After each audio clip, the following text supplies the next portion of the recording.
Isang putakti ang naghuhukay sa buhangin para makapangitlog. Actually, ito nakikita natin, ang dami nila dito.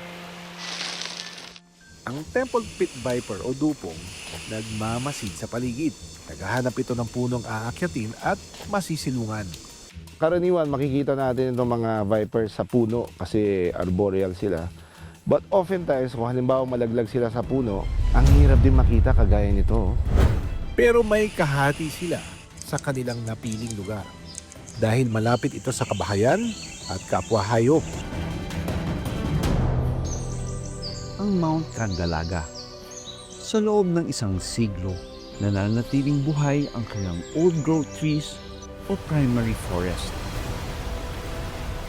Kaya, ang ilang mga researchers ng buhay ilang tila ginawa na itong living laboratory. Mukha siyang viper pero hindi siya totoong viper. Hindi namin inaasahan na makita ang isa sa pinakamalaking bulaklak sa mundo. Ang Rafflesia.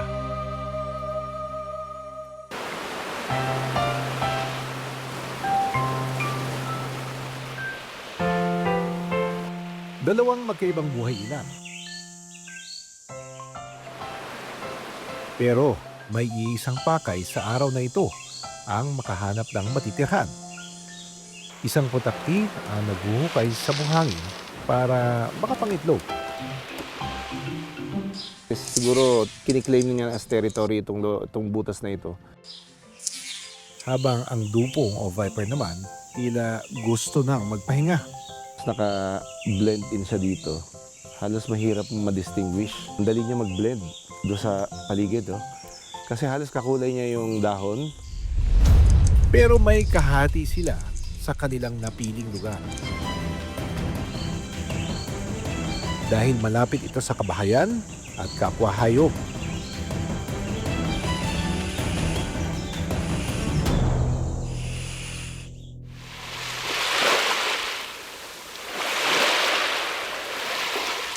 Summer vibe na ang mga hermit crab sa dalampasigan. Pero mas beach mode daw ang mga sand wasp o putakti sa buhangin. Tinadawa din itong digger wasp dahil mahilig itong magbungkal para gawin niyang lungga. Sinusuyod dito ang buhangin at naghuhukay. Pero napapahinto ito kapag may ibang putakti na lumalapit sa kanya. Ayan, kanina ko pa pinagmamasdan itong isang insekto na to na mas kasing laki halos ng cricket, a little bit bigger. It's black. It's a wasp. Ang dami nila dito. Tapos nakita ko, napansin natin, no, naghuhukay sila ng mga butas dito sa sand. Maraming putakti ang naghahanap ng lungga. Panahon kasi ng pangingitlog ng mga ito. Kadalasan, mga babaeng putakti ang maghuhukay.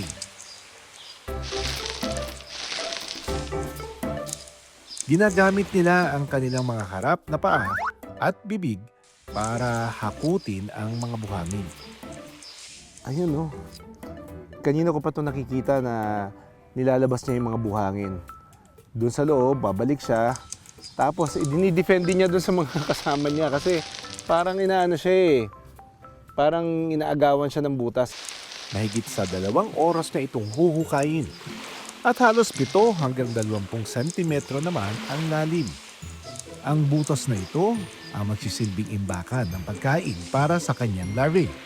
Babaeng digger wasp lamang ang may sting at mahahalin tulad ang sting nito sa bubuyog.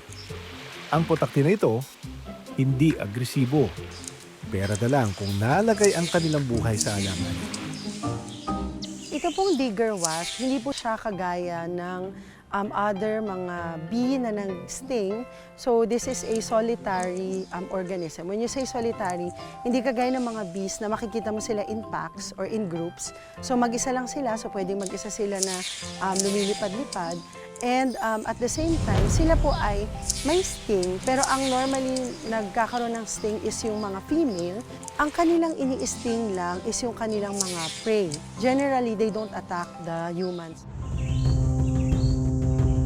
Sa Tawi-Tawi, ang Temple Pit Viper o dupong nagmamasid sa paligid. Naghahanap ito ng punong aakyatin at masisilungan. Yan ka naman. Kapag nakita mo sa ilalim, tapos naka-blend in siya dito, halos mahirap ma-distinguish kung mandali niya mag-blend doon sa paligid. Oh. Kasi halos kakulay niya yung dahon. Arboreal o sa puno ito madalas nagpapahinga at nag-aabang na makakain tulad ng ibon at daga. Hindi ito basta-basta nakikita dahil ang kanyang kulay bumabagay sa kanyang paligid. Kaya mahirap mo ma-figure out kung hindi ka tumitingin mabuti na meron palang pit viper dito sa puno na ito. Ang kanyang napiling pahingahan, daanan ng mga tao pauwi sa kanilang komunidad. Madami daw dito at karaniwan nila nakikita itong mga pit viper dito sa lugar. Kaya ang mga tao rito, hindi basta-basta dumidikit sa mga puno. Ang residenteng si Muksin, halos araw-araw nakikita ang dupong sa puno. Pag may mga nakikita kayong mga viper, ano ginagawa niyo? Wala din, sir. Kung ganyan talaga, pag nakita namin, hindi namin ginagalaw. Kasi yan ang mabait na ahas. Kapag hindi mo siya na ipit o nahawakan, hindi din sila gagalaw. Sanay din yung mga tao dito. Sana yun talaga. Kasi makita namin, halimbawa, sa mga bata, sabihan namin, huwag kayong pumunta doon para din ninyo mahawak. Sa tagal na naninirahan dito ni Muksin, ganoon din daw katagal na nakikita nila ang mga ganitong uri ng ahas. Kaya posibleng dito na rin pinanganak ang dupong na ito. Bilang tausug, malaki raw ang respeto nila sa mga hayop tulad ng dupong. Pero ako natutulong mga alaga na mga wildlife. Inaano ko na sa mga bata, huwag niyong patayin. Wala pa raw natutuklaw ng ahas sa kanilang lugar. Pero dahil alam nilang palaging nasa paligid ng mga ito, pinagsasabihan na nila ang mga bata at ibang tao na mag-ingat. Sinubukan kong suriin ang dupong. They're short and stubby and very robust yung katawan. Pero make no mistake kasi they have heat sensors in their head. Ganda oh. Dito sa Tawi-Tawi, mas darker yung mga pit viper. Grayish yung kanyang dorsal. Ang malaking butas sa kanilang nguso ang nagsisilbing heat sensors o sumasagap ng init mula sa mga hayop. Kilala rin sila na ambush predators, kaya kaya nilang manatili sa isang lugar habang naghihintay sa kanilang prey katulad ng daga o ibon. Dahil dito, normal lang na makita sila nanatili sa isang puno o halaman sa loob ng mahabang panahon. Karaniwan makikita natin itong mga vipers sa puno kasi arboreal sila. But oftentimes, kung halimbawa malaglag sila sa puno, which seldom happens, ang hirap din makita kagaya nito. Blend in talaga siya. Pinangalanan itong temple pit viper dahil kadalasan daw itong nakikita sa loob ng paligid ng ilang Buddhist temple sa Malaysia. Yan. Kaya niyang ikapit yung 1/3 ng kanyang katawan dito sa kahoy. And then the rest of its body, i-extend niya para makalipat lang siya from one branch to another. Ganun ka-muscular at kalakas. Kahit na sub-adult pa lang ito, biruin mo yun. Lalo na siguro kung mas malaki ito. Siguro mga 14 inches, but yung mga sub-adult can reach up to here. And they're very thick and very heavy looking. Tsaka yung ulo nila talagang alaki. You will notice yung kanilang distinct features because of the pattern of the scales and the very prominent jaw and triangular head. And that's when you know that it's a viper. Pero kung sakaling makaengkwentro ng buhay ilang tulad ng dupong, mas maiging huwag itong lapitan at hawakan. Kung pumasok man o malapit sa bahay, tumawag ng otoridad o eksperto sa hayop para mailayo ito. Kung ang viper ay malapit sa kabahayan, maaari naman itong maingat na ilipat sa mas suitable na habitat sa pamamagitan ng pagtawag sa mga otoridad na may sapat na kaalaman sa paghawak ng mga ahas. Huwag direktang hawakan ang ahas gumamit ng mga tools katulad ng mga snake hooks, lalo na kung ito ay venomous.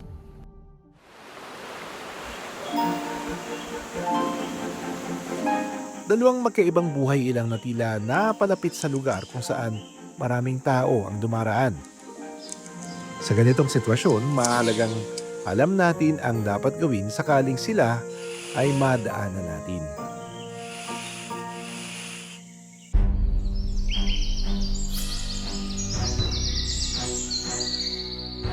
Sa bawat paglalakbay sa kalikasan, parati itong may bagong hiwaga at kapanapalabik na mga sorpresa.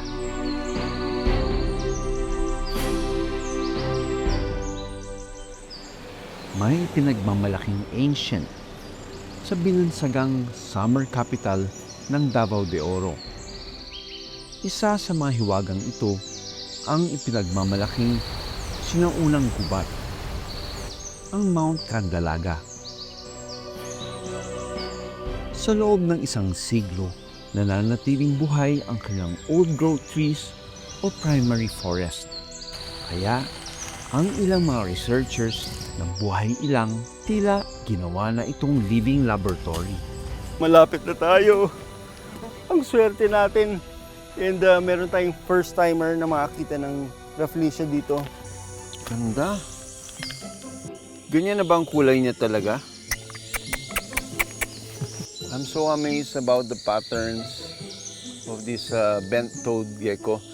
Ito yung Philippine shrub snake. Mabaho daw to pag nag-release ng musk niya. Pero mas natotolerate ko ito kaysa sa wolf snake. Sa bisa ng gratuitous permit mula sa DENR, maingat nilang pinag-aaralan ang ilan sa mga bagong na-diskubring hayop sa bundok ng Candalaga.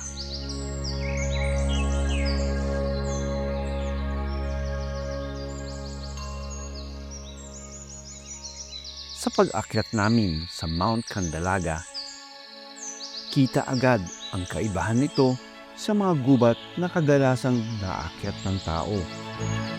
Sagana ito sa matataas at matatandang mga puno. Sa paglalakad namin sa pusod ng bundok, Yung Rafflesia, nandyan daw yan basta may ganitong baging. hindi namin inaasahan na makita ang isa sa pinakamalaking bulaklak sa mundo.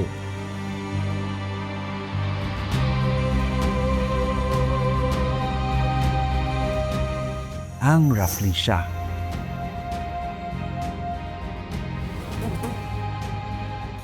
Wow! Medyo pang ilang days na siguro itong naka-bloom. That's why medyo nag-iiba na yung kulay niya, no? Ayon sa admin ng tribong Mansaka, ito ang unang naitalang Rafflesia sa barangay na ito. First time in Barangay Coronobe. Magnifica. Bihira, ngunit endemic sa Mindanao ang Rafflesia magnifica na natatagpuan lamang sa Mount Candalaga. Tinawag itong magnifica dahil sa katangi-tanging laki ng bulaklak nito kumpara sa ibang Rafflesia. Napaka-special ng flower na ito. And ang common knowledge is all Rafflesia stinks. They smell like a dead corpse or parang patay na hayop. Pero ito, walang amoy. Dahil sa amoy nito, naakit nito ang flies o langaw na siyang tumutulong para sa pollination ng Rafflesia. Unang beses kong nakakita ng Rafflesia noong magtungo ang aming team sa Kalinga. Wow! Kakaibang saya yung nararamdaman ko para makita itong Rafflesia. Nandito na siya.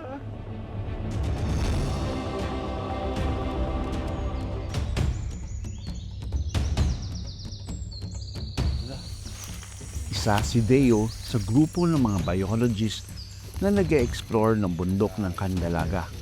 Nais nilang madokumento ang mga hayop na matatagpuan sa Mount Candelaga.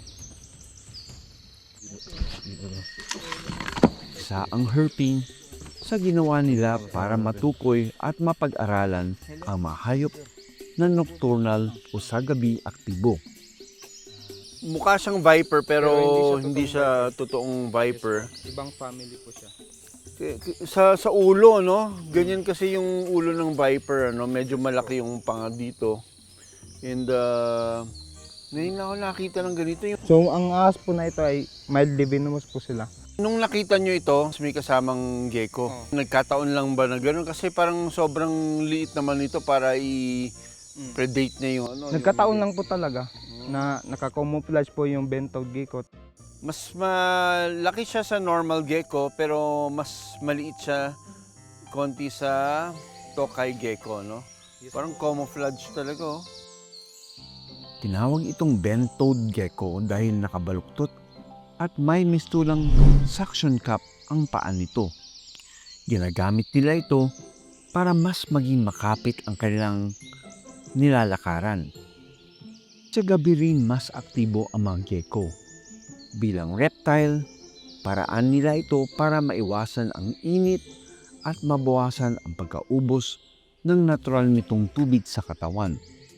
Meron pa silang isang snake na nakuha, no? Ito yung Philippine shrub snake. Mabaho daw to pag nag-release ng musk niya. Yun po yung defense mechanism po nila. Pero mas natotolerate ko ito kaysa sa wolf snake. Oh, Yung mas- wolf snake, amoy tae. Oh. Ito, musky. So yung dalawang species po ng ahas, yung common mock viper at saka yung Philippine shrub snake po, nagko-contribute po sila sa ating kalikasan sa pamamagitan po ng pag-maintain ng balance ng ating ecosystem. Yung mga hayop po na medyo mabilis pong dumami, nami-maintain po nila yung mga population. Bukod sa mga ahas at gecko, kasama rin sa naging survey ni Nadeo pati ang mga palaka. Indicator po ito na yung area po na ating pinagherpingan is malinis pa po yung mga tubig at mas dense pa po yung forest. Yung pinagkaiba po nila is yung mga frogs po na ating nakita sa ating pagherp, mostly nakikita po sila sa high elevation. Most of the tree frogs are nocturnal. Kaya yan yung isang adaptation nila, no? Na, tsaka yung ability to walk. Kasi nga pag umakit sila sa mga trees, sa mga branches, parang nag-hold siya ng air sa abdomen niya. Sa ganitong klase ng ekspedisyon, natutukoy ng mga eksperto kung ano-anong buhay ilang ang maaring makita sa isang lugar.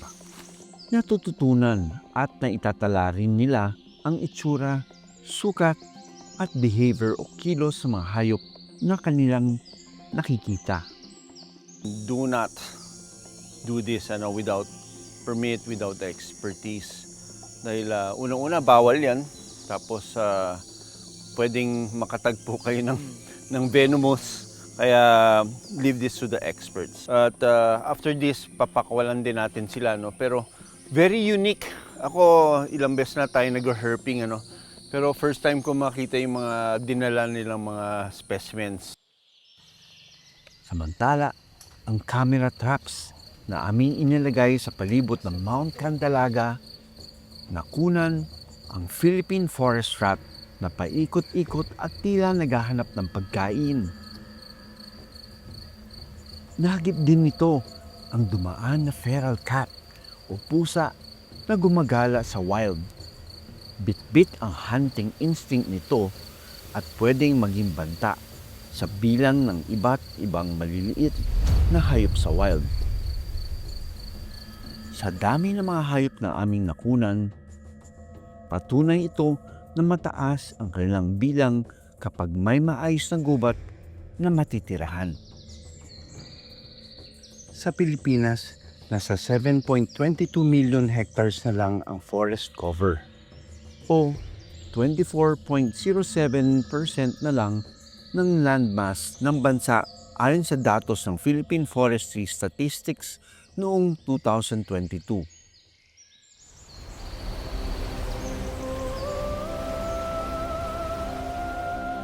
Bukod sa masusing pag-aaral na mabuhay ilang, mahalaga ang parte natin sa pagprotekta sa natitira nating kagubatan.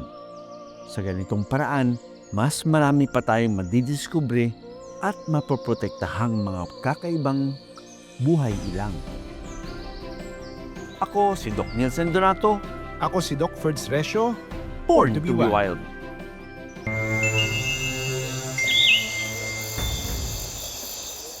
Maraming salamat sa panonood ng Born to be Wild. Para sa iba pang kwento tungkol sa ating kalikasan, mag-subscribe na sa GMA Public Affairs YouTube channel.